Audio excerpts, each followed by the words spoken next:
Hey, I'm Hunt, and this is Hunt on LSU, your channel for LSU Fighting Tiger football talk. Enjoy the video. We want you to leave a comment below, hit that like button, and subscribe right below the video. Enjoy. Hour number 2, Hunt Palmer Show, coming to you from Mercedes-Benz of Baton Rouge Studio downtown in the capital city. Working towards the weekend. Chris Blidi. LSU football, transfer portal's open, and you're just kind of looking for defensive linemen. I'm doing probably the same thing that most of you are doing, and that is looking on Twitter for the On3 folks and the 24/7 folks and the Rivals folks and whoever to say, hey, X players in the transfer portal. And then you look at the position, and you go, okay, he's a wide receiver. I don't really care. Okay, he's a safety. I don't care. He's a defensive tackle. What's his name? What are his stats? Okay, let's look. That's kind of where I am right now. You show me a defensive tackle that showed up in the transfer portal, I'm all of a sudden interested because I know that's where LSU is shopping. On Tuesday's show, we talked about Patrick Jenkins from Tulane, who is not in the transfer portal yet, if he is going to be. We talked about Barrow Alexander from USC, who is not in the transfer portal yet, but we'll see.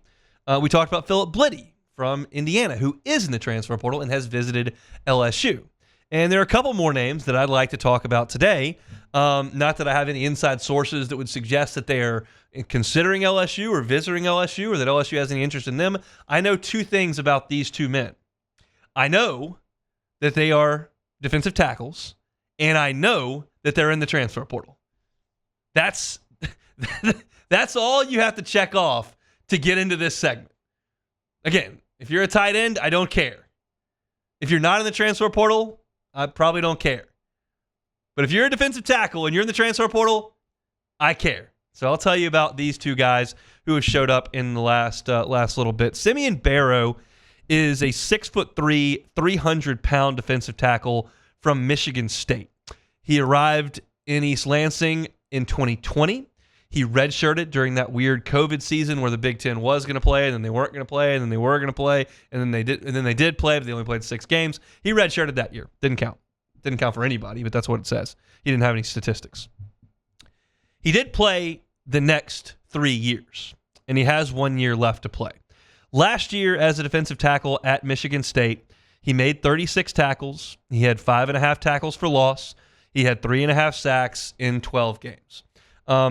This is fine with me. This is an old dude who's played in the Big Ten, who has amassed some statistics, has not been a career backup, and has the requisite size. Like, I'm not trying to find Glenn Dorsey here. I continue to say that. We are not trying to find, if you get that, fantastic. If Jaden Daniels walks through that door as a defensive tackle, I'll take it. We're looking for Jarek Bernard-Converse here. We're looking for Joe Fouché here. We're looking for Logan Diggs here. We're looking for a serviceable Southeastern Conference player out of the transfer portal. And I think, based on my complete inability as a football scout, but someone who is able to identify statistics on a sheet of paper, this looks like a pretty good ad. If they can get it done.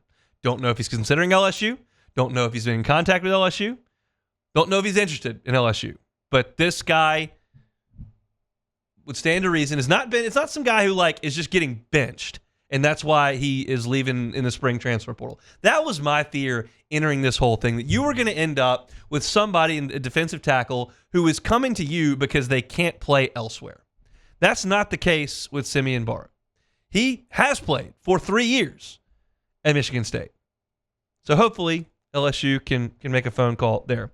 The other who we know that has shown some interest in LSU is CJ West. West is 6'2", 315 pounds, so a bigger guy. And he's a Kent State product, not project. Kent State product. Could be a project at LSU if he decided to come here. He will be a fifth-year senior as well. This past season at Kent State as a defensive tackle, 7 tackles for loss and 2 sacks. Again, defensive tackle's job is not necessarily to roll up statistics. The defensive ends and linebackers get most of the sacks. The linebackers, safeties make most of the tackles. Defensive end's job is to not get your butt kicked and get knocked out of the hole and washed out of the play. He's a big dude, and he's played a lot of football, and he's old. In his 3 years playing at Kent State, he had amassed 19.5 tackles for loss and 7 sacks over 3 seasons.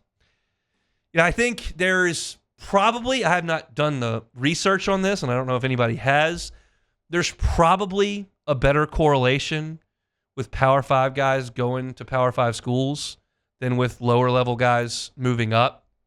Jaden Daniels as a 2-year, 3-year starter in the Pac-12 coming to Baton Rouge, probably a better chance he's a good player. Talking about Jahmyr Gibbs going from Georgia Tech to Alabama, probably a better chance. Jamison Williams going from Ohio State to Alabama, better chance. Logan Diggs coming from Notre Dame to LSU, better chance. Landon Jackson left LSU. Went to Arkansas, was great for them. Same thing goes for, I'm blanking on the corner's name. They called him Nudie. Dwight McGlothern.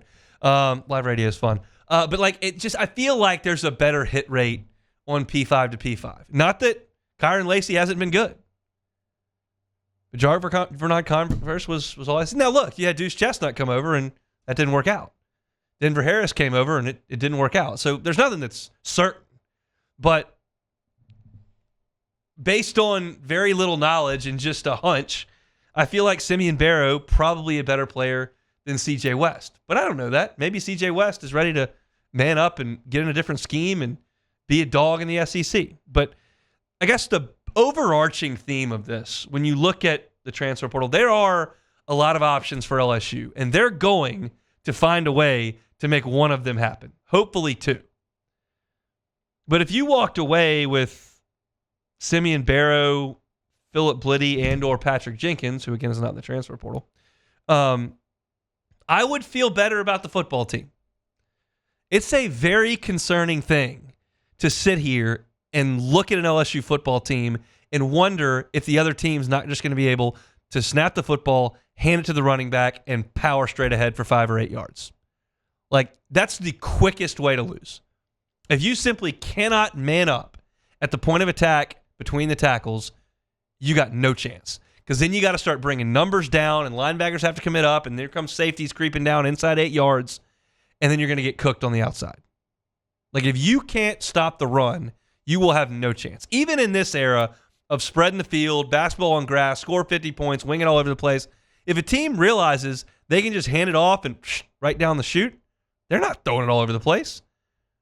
They're going to go on an 11-play, 68-yard drive for a touchdown. It takes 8.5 minutes off the clock. I don't want any part of that. Got to get some defensive tackles. As more guys continue to enter the transfer portal, we'll update you on them. I'm not going to pretend like I've got all the information on a Kent State defensive tackle or a Michigan State defensive tackle. It certainly would help if some of these guys grew up in Louisiana. Patrick Jenkins.